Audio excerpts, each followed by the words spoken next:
സ്ഥാനാർത്ഥി പ്രഖ്യാപനത്തിന് പിന്നാലെ പ്രതികരണവുമായി മുഹമ്മദ് റിയാസ്. ബേപ്പൂരിൽ 2021 ഉയർന്ന ഭൂരിപക്ഷത്തിൽ ജയിക്കുമെന്നും കോഴിക്കോട് ജില്ലയിൽ 13 സീറ്റും നേടുമെന്നും MLA എന്ന രീതിയിൽ നടത്തിയത് മികച്ച പ്രവർത്തനമാണെന്നൊക്കെ റിയാസ് പറയുകയാണ്. അത് ജനങ്ങൾ മനസ്സിലാക്കിയിട്ടുണ്ടെന്നും UDF പോലെയുള്ള വിങ്ങിപ്പൊട്ടലുകൾ LDF ഉണ്ടാകില്ലെന്നും റിയാസ് പറഞ്ഞു. കേരളത്തിലെ എല്ലാ മണ്ഡലങ്ങളിലും നടക്കുന്നത് ഗ്ലാമർ പോരാട്ടമെന്നും റിയാസ് കൂട്ടിച്ചേർത്തു. ജില്ലയുടെ തെരഞ്ഞെടുപ്പ് ചുമതലയും റിയാസിനാണ്. 5 മണ്ഡലങ്ങളിലൊഴികെ മറ്റ് മണ്ഡലങ്ങളിലെല്ലാം CPM സ്ഥാനാർത്ഥി പ്രഖ്യാപനം നടത്തിയിട്ടുണ്ട്. UDF സ്ഥാനാർത്ഥികളെ 24 മണിക്കൂറിനുള്ളിൽ പ്രഖ്യാപിക്കുമെന്നാണ് VD സതീശന്റെ പ്രതികരണം. കേരളത്തിൽ ഏപ്രിൽ 9 വോട്ടെടുപ്പ് നടക്കും. വോട്ടെണ്ണലും ഫലപ്രഖ്യാപനവും മെയ് 4 കേരളത്തിനൊപ്പം അസമും പുതുച്ചേരിയും ഏപ്രിൽ 9 പോളിംഗ് ബൂത്തിലെത്തും. ഏപ്രിൽ 23 തമിഴ്നാട്ടിലെ വോട്ടെടുപ്പ്. പശ്ചിമ ബംഗാളിൽ 2 ഘട്ടമായാണ് തെരഞ്ഞെടുപ്പ് നടക്കുന്നത്.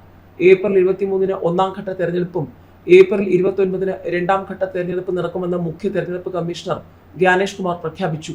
എല്ലാ സംസ്ഥാനങ്ങളിലും വോട്ടെണ്ണൽ മെയ് 4 തെരഞ്ഞെടുപ്പ് തീയതി പ്രഖ്യാപിച്ചതിനാൽ പെരുമാറ്റച്ചട്ടം നിലവിൽ വന്നതായി തെരഞ്ഞെടുപ്പ് കമ്മീഷൻ വ്യക്തമാക്കി.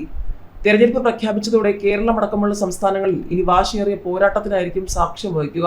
ഏതായാലും കേരളം അംഗം കുറിച്ചിരിക്കുകയാണ്. ധർമ്മടത്ത് പിണറായി വിജയൻ തന്നെയാണ് സ്ഥാനാർത്ഥി.